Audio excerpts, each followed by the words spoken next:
Alright guys, TacticalRab back again today. Hope you're enjoying your day so far, and earlier today we talked about these kind of ranking dramas, and with the personalities in mind, today we're going to discuss what aBeZy had to say about Scump a few days ago. He was kind of doing his own personal rankings, but not necessarily on how good, well, players have been over their entire career and where you would rank them in the best players in Call of Duty history, but really looking at all the players competing right now, how good are they at their current level, and had a few words to say about Scump's potential prospects this season on the OpTic Chicago squad. Intrigued to hear your thoughts on this in the comment section below. Like if you guys enjoyed the video, subscribe if you are new as always, I'd greatly appreciate it. It really helps out the channel. Thank you very much indeed for doing that. First of all, I thought I'd mention this. COD, CSGO and Fortnite dominated the most talked about esports athlete list last year. Scump and Priestahh making it on this list, so pretty impressive stuff from Clay especially. I mean, Scump's always going to be up there, but yeah, Clay being number 2, at least in the COD scene, is, well, pretty impressive to see in terms of Twitter impressions. In terms of what we discussed yesterday with Parasite's team breaking apart, looks like Decimator's replaced Proto on Fellow's team, so Fellow, Decimate, Neptune and Nagafen is going to be the team, and Drazah looks like he's going to be joining alongside Spoof, Zinx and Mayhem in place of Stamino. And then as Exotic points out to me, it looks like Stamino may be teaming with Proto, Hazma, and then Parasite, of course. So it seems like this could be Parasite's new challenger team.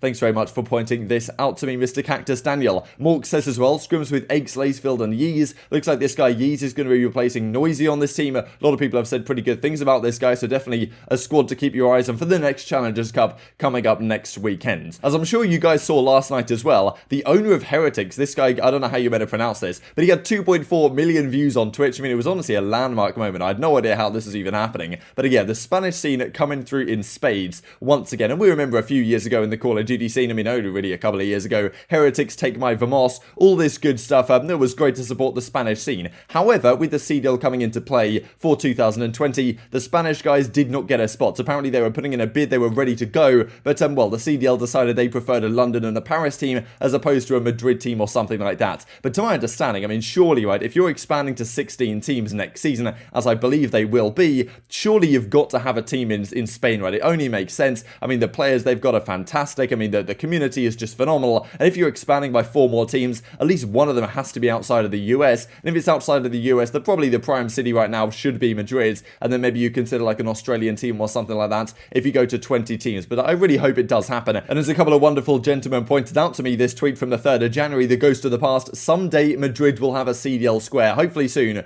We have not stopped trying, so maybe it'll happen at some point in the future. These guys have certainly got a fair bit behind them. It as Crow says, I lasted 11 days. Heretics take Paris Legion's spots, and well, it would be pretty entertaining to see. Who knows if that's actually going to happen. aBeZy does this video then a couple of years ago. Latest YouTube video is the #1. We're 45 subscribers away from 15,000, so well, credit to aBeZy for grinding the YouTube stuff. I believe he's going to be doing like 3 CDL related videos every single week, so yeah, really cool to see more Call of Duty content, better for everyone. My top 10 COD pros playing it right now. So his ranking slightly different to what we looked about what OpTic Chicago did earlier today. They were kind of looking at players in the lens of, alright, if they're still playing right now, how good are they currently? And if they've retired, how good are their kind of accolades in their overall career and their contributions to the game been? But aBeZy looks at it from the perspective of, okay, how good are the current players playing right now? Like, how am I going to rank them in terms of their current ability? And I think on the whole his list is relatively fair. We've got Scump at number 10, then Kenny, then Huke, then Cellium, Arcitys, Octane, aBeZy, Envoy, Shotzzy and Simp. So pretty reasonable list, all things considered. And of course, Scump being at number 10, right? It's almost an interesting one because Scump, of course, at his current state, right, he isn't like the #1 player in the game that he used to be back in 2014, 2015, this kind of era. But well, still definitely a very, very solid player, especially in the role that he plays on that team. The question is, if you put him on a list at all, as aBeZy did right here, then you have to kind of make an explanation for why you're putting him number 10 and not higher. And aBeZy's explanation is pretty interesting, as I'll share on screen in just a second here, saying that effectively he thinks Scump tails off to some degree in the latter half of titles and has lost the passion that he once had. Now, if this list was all time, Seth would obviously go down as the best SMG player in Call of Duty history. He'd go down as a top 5 Call of Duty player of all time, but it's not. It's right now, and I feel like obviously top 10 is still unbelievable, but I just don't know if I could put him above some of the other players on this list, in my opinion. You know, he obviously still has the talent. He's very skilled mechanically. He impacts the game tremendously. But the biggest thing for me is when you've been as successful as Scump, right, in and out of COD for as long as he has, it's kind of hard to keep that fire, right, and to have that passion And I think we've kind of seen that the past couple of years, where when a new COD drops, Scump's absolutely disgusting at the beginning of the game, but then he kind of tails off a little bit, right? And I think that's just because he might get to a point where he doesn't really enjoy the COD he's playing, or, you know, he would much rather be doing something else. And I think that hurts him. Obviously, there's nothing wrong with that. I mean, he's been one of the best Call of Duty players for the last decade, ever since I first got on Call of Duty, even before that. And he's also made himself a very successful living doing content and being a streamer and all that. So even though I know he's a competitor and he loves competing, he is getting older, you know. He might have a different mindset than he did when he was 19, even just by a little bit. That's one of the main reasons why I have him only at 10. Now, whether it's true or not that Scump tails off throughout the titles, maybe you could see that a couple of years ago, but I thought it was pretty interesting to look at Modern Warfare, for example, because in Modern Warfare, if anything, it kind of went the other way. I think at the start of the game, he was very solid, then maybe he tailed off in the middle, but towards the end, towards the World Championships, Scump actually had a really, really solid performance right at the end of the title, right? So this doesn't necessarily follow with what Enable's going at in this video, but of course, I'm intrigued to hear your perspective in the comment section below. This is over at breakingpoint.gg/stats, looking at Chicago Huntsman's stats for last season. This is the entire season long. Scump with a 0.97 in hard points, you know, 1.04 in domination, 1.1 in search and destroy. But if we filter, let's say, by the first couple of tournaments, let's just say the launch weekend and CDL London where they won, you can see that Scump was pretty solid these first couple of events. I mean, 0.95, 1.07, then a 2.16 in the search and destroys that they played. But then if we filter instead by, let's just say, the last couple of events, Toronto and Champs, whatever exactly they played at the time, you can see that if anything, Scump actually improved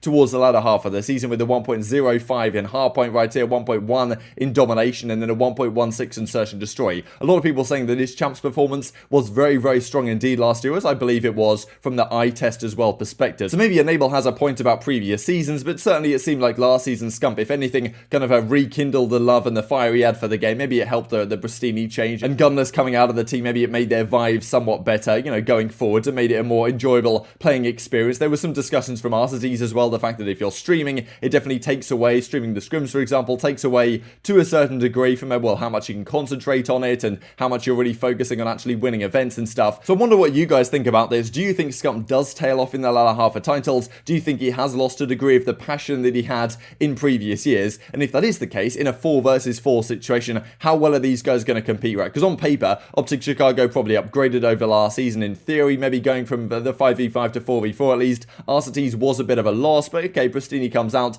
Dashy comes in. In terms of firepower, OpTic Chicago are expected to be a very competitive team this season. Atlanta FaZe, Dallas, Envoy, OpTic Chicago are the 3 big teams that everyone's really talking about right now, being the most competitive for the upcoming season. However, if Scump, in the latter half, as Enable's kind of hinting at, if he has lost his passion to a degree, something which is very difficult to maintain over time regardless, but if you're looking at OpTic with regards to a squad like the Dallas Empire, a squad like Atlanta FaZe, and well, maybe looking at the passion and the drive that these guys have, Atlanta FaZe and Dallas certainly seem to be there right now, and if Enable's raising questions about OpTic Chicago, what does that mean maybe for the latter half of the season, right? Because I would not be surprised at all if OpTic are very solid early on and compete very highly. I mean, they won the CDL London event last year, and even though, okay, Scump statistically last season was very solid early on and actually got better into the World Championships, their placings as a team fell off, right? At the start of the season, they were one of the best teams, if not the best team in a LAN environment. Yes, we did go to online, but the latter half of the season, okay, they come 3rd at the World Championship, kind of a similar trend we've seen with OpTic, for example, in the Black Ops 4 season, and well, Dallas Empire and Atlanta FaZe seem to just get better as time goes on. So, well, maybe Enable's concerned that something similar might happen to the OpTic Chicago this season. Is that likely? All things considered, it's, well, not entirely out of the question. Just to finish off the video with this, I thought was interesting from Cronus CDL Intel. I brought this up, I have an Android phone, I brought this up on my phone earlier this tweet, and I didn't see any of these hashtags, so it doesn't seem to have been fixed yet on the Android version of Twitter, but everything else is fine. And you can see, CDL 2021, defend the throne, build an empire with the Dallas Empire's one, so ultra. They also have one called, like, you know, strength in the north. I don't really know what's going on there. The New York Subliners. I thought this was really touching as well. So Mutineers changed their Fear the Deep hashtag to have a 3 instead of that first E, and a tribute really to Maurice. Ferro Henriquez, who passed away at, well, the middle of November, unfortunately. Let's Get Kraken as well is still there on guard, brick by brick. So kind of interesting, the green wall. So green wall just gives you the OG, but brick by brick gives you the OpTic Chicago one, where you can see the C here instead of the G. The Seattle Surge ones. Interestingly, the Royal Ravens kept it as 6th Raven. I believe 6th Raven has like some sort of cultural meaning around the Tower of London and stuff, so that's why it's that instead of becoming 5th Raven, given it's, of course, like it was 5v5, so 6th Raven kind of made sense. The 6th fan, in the same way to in football, you would have the 12th man on the team being the fans, and these are the rest of them as well. I think Los Angeles Thieves could have had another one. I think a running up one would have been nice. OpTic have some other one as well. Then you've got Lights Out for the Los Angeles Grillers, Players 1 for the Minnesota Rokkr, in addition to these ones you see right here. But pretty cool to see this all been sorted out ahead of some sort of announcement very soon indeed, with any luck. Intrigued to hear your thoughts in the comment section below on this one. Hope you guys enjoyed the video. If you did enjoy it, I'd greatly appreciate a like on the video. Really helps out the YouTube algorithm to know you enjoyed this content. Other people like you may enjoy this content as well, and help grow the competitive Call of Duty community. Thank you for watching as always, take care, and I will see you next time.